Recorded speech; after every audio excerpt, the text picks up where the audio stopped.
सुनिए, मेरी यानी प्रियांशु की आवाज़ में माधवराव सप्रे की कहानी एक टोकरी भर मिट्टी। किसी श्रीमान जमींदार के महल के पास एक गरीब अनाथ विधवा की झोपड़ी थी। जमींदार साहब को अपने महल का हाता उस झोपड़ी तक बढ़ाने की इच्छा हुई। विधवा से बहुतेरा कहा कि अपनी झोपड़ी हटा ले, पर वह तो कई जमाने से वहीं बसी थी। उसका प्रिय पति और इकलौता पुत्र भी उसी झोपड़ी में मर गया था। पतोहू भी एक 5 बरस की कन्या को छोड़कर चल बसी थी। अब यही उसकी पोती इस वृद्धा काल में एकमात्र आधार थी।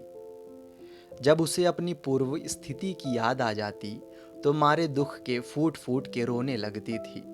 और जब से उसने अपने श्रीमान पड़ोसी की इच्छा का हाल सुना, तब से वह मृत प्राय हो गई थी। उस झोपड़ी में उसका मन लग गया था कि बिना मरे वहां से वह निकलना नहीं चाहती थी। श्रीमान के सब प्रयत्न निष्फल हुए। तब वे अपनी जमींदारी चाल चलने लगे। बाल की खाल निकालने वाले वकीलों की थैली गरम कर उन्होंने अदालत से झोपड़ी पर अपना कब्जा करा लिया और विधवा को वहां से निकाल दिया। बेचारी अनाथ तो थी ही, पास पड़ोस में कहीं जाकर रहने लगी। एक दिन श्रीमान उस झोपड़ी के पास टहल रहे थे और लोगों को काम बतला रहे थे कि वह विधवा हाथ में एक टोकरी लेकर वहां पहुंची।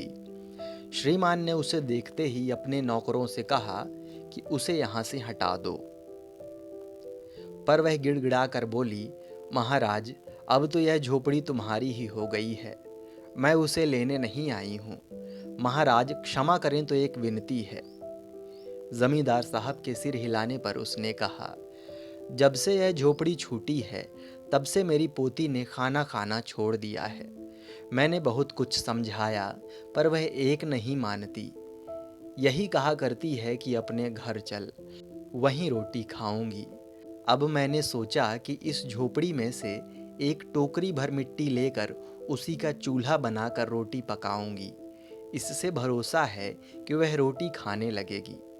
महाराज कृपा करके आज्ञा दीजिए तो इस टोकरी में मिट्टी ले आऊं। श्रीमान ने आज्ञा दे दी। विधवा झोपड़ी के भीतर गई। वहां जाते ही उसे पुरानी बातों का स्मरण हुआ और उसकी आंखों से आंसू की धारा बहने लगी। अपने आंतरिक दुख को किसी तरह संभाल कर उसने अपनी टोकरी मिट्टी से भर ली और हाथ से उठाकर बाहर ले आई। फिर हाथ जोड़कर श्रीमान से प्रार्थना करने लगी, महाराज, कृपा करके इस टोकरी को जरा हाथ लगाइए, जिससे कि मैं उसे अपने सिर पर धर लूं। जमींदार साहब पहले तो बहुत नाराज हुए, पर जब वह बार बार हाथ जोड़ने लगी और पैरों पर गिरने लगी तो उनके मन में कुछ दया आ गई।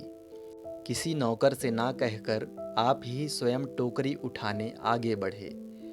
ज्यों ही टोकरी को हाथ लगाकर ऊपर उठाने लगे, त्यों ही देखा कि यह काम उनकी शक्ति के बाहर है। फिर तो उन्होंने अपनी सब ताकत लगाकर टोकरी को उठाना चाहा, पर जिस स्थान पर टोकरी रखी थी वहां से वह एक हाथ भी ऊंची न हुई।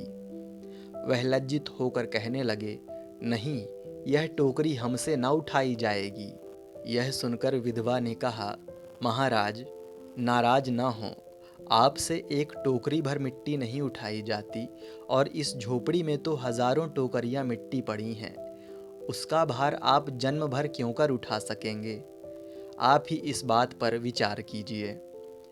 जमींदार साहब धनमद से गर्वित हो अपना कर्तव्य भूल गए थे, पर विधवा के उपर्युक्त वचन सुनते ही उनकी आंखें खुल गईं।